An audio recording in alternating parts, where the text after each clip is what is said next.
name's Kris Davis. I'm a pianist and composer. I'm originally from Western Canada, and I've been living in New York for the last 13 years. We're at Infrasound in New York. We're recording a new CD after our performance at Roulette. This is my new project, Infrasound, and it will be my 10th record as a leader.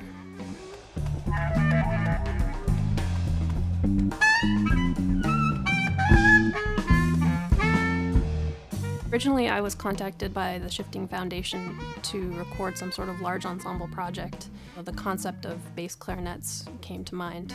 I was hoping to bring a few worlds together, sort of rock aesthetic combined with a kind of classical chamber music concept, intermixed with jazz and kind of an organ guitar trio.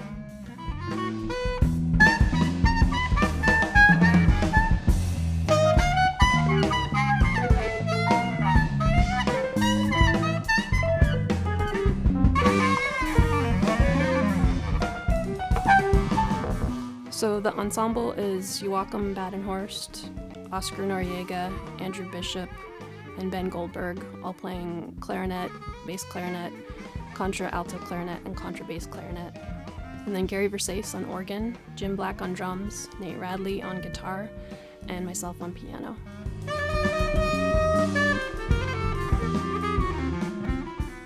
A few years ago, my good friend and saxophonist that I play with often, Tony Malaby, asked me to arrange some of his music for a group called Novella. From that, I really had some experience composing for horns and knowing what they're capable of, and how I wanted to blend the instruments for this project, Infrasound.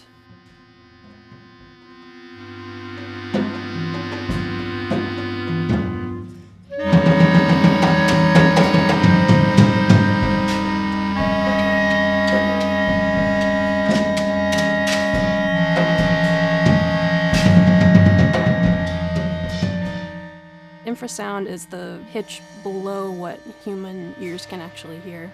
So I decided to call it that because with these low instruments, the title really captured what the project was.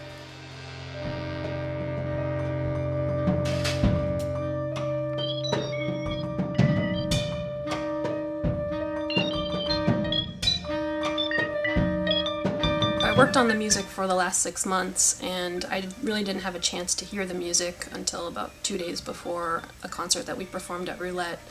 And so for me to hear the project finally was such a, first of all, a relief, because I didn't really know what it was going to sound like. And just, all the musicians brought such an amazing energy. The entire concert the other night, to me, was absolutely magical from the beginning to the end. First note to the last. And afterwards I told Kris, this is my favorite band in the whole world. I was happy we made it through everything, because that's really the reality of when you put something like this together. We had one rehearsal the day before the concert. We rehearsed the day of the concert, just trying to get the nuts and bolts of the tunes together, because it is challenging. And then the concert's their first real performance, so that in itself is magical.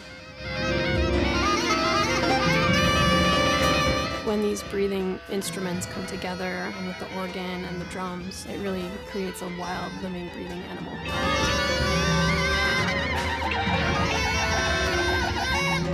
This was a very unusual orchestration. 4 bass clarinets. Right away I knew that she was onto something really fantastic. As soon as we first began rehearsing, I was like, man, this is a sound.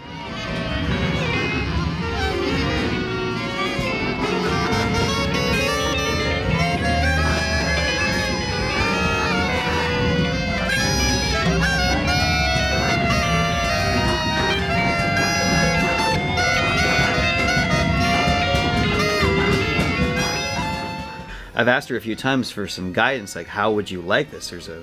We can play this 100 different ways, and she's pretty open to whatever we come up with. I like to leave space for people to put their own personality, their own direction in the music. It was exciting for me to hear where people took the music in that way.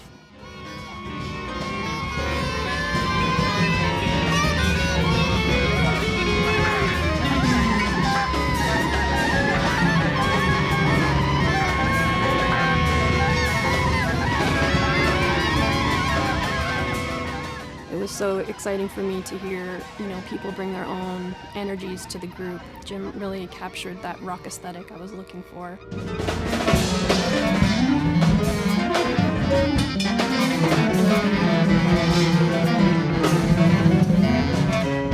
If you talk to a lot of modern composers, a lot of people are reflecting on the goal of trying to incorporate both composed passages and improvisation in their music. And I'd say that Kris's music that we're playing right now is a brilliant example of what can be achieved in that regard, because there's just enough meticulously composed stuff that's all worked out with the counterpoint and the harmonies.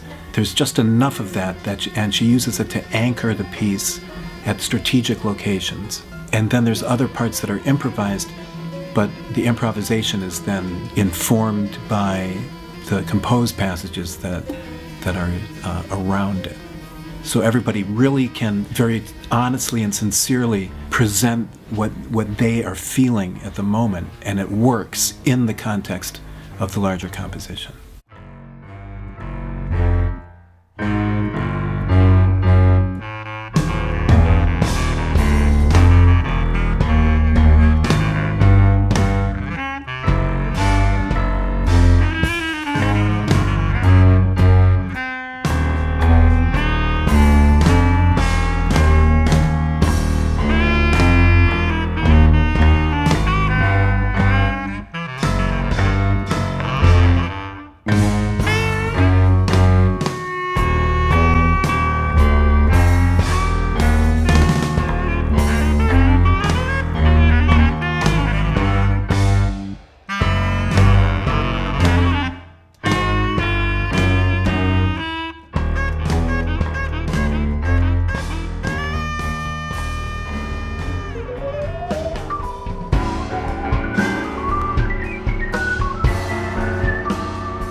Making this music just made me trust in myself and know that, what I'm hearing in my head as I'm composing, it does actually work. And part of that is just playing with these amazing musicians. They would make it work no matter what.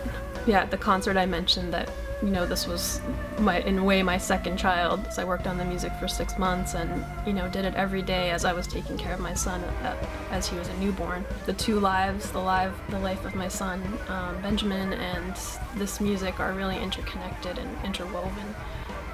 I'm excited for him to hear it one day and know that was part of the process, that he was part of the process.